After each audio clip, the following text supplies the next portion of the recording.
Hi, so here I am, we're working on pedigrees. Yesterday you were introduced to pedigrees. So I am on slide 5, and I can just back just a little bit. Task 1, it's just really getting used to what these are for. So on slide 5, we are actually using making our first pedigree on our own.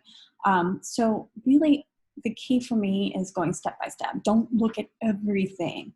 Just go one step at a time. So number 1, in the light green boxes, add the people's genotypes that you know because they are homozygous recessive. So we're doing this earwax example, which I find very bizarre, but the shaded ones are the ones that are homozygous recessive. They have that trait. So we already know that this is lowercase e, lowercase e, lowercase e, lowercase e.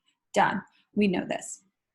All right, so we've done number 1. One thing you can do if you are feeling a little bit like, oh my God, this is making my head spin, is once you've done something, just kind of mentally check it off. We've been using orange and yellow. Yellow means things you need to fill in. Orange is directions, so maybe you want to go orange, or you can say, you know what, when something's done, I'm just going to pick this crazy red color and I'm going to go there. So that's one way that you can go about kind of color coding for yourself. So that one is done, homozygous recessive.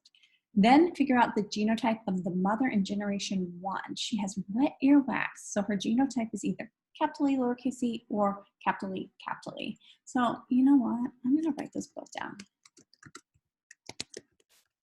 Okay, now the way I'm going to figure out is now I'm going to go down to number 3. That one's done. I haven't quite figured it out yet, but number 3 is going to get me there.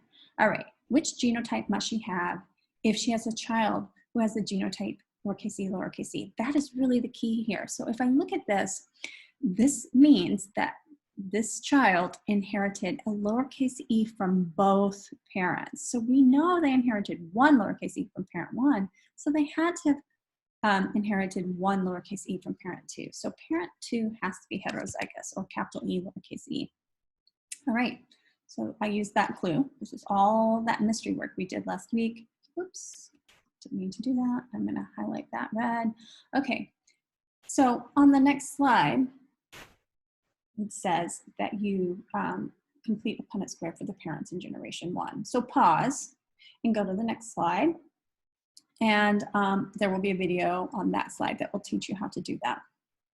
All right, so let's say, oh, I did that. I've proven that it has to be capital E, lowercase e. So I am going to then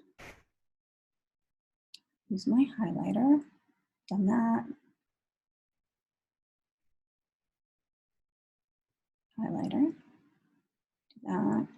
Okay, now we are going to finish all of these. So it says if you're not 100% sure, put both combinations. So for example, here I have an offspring.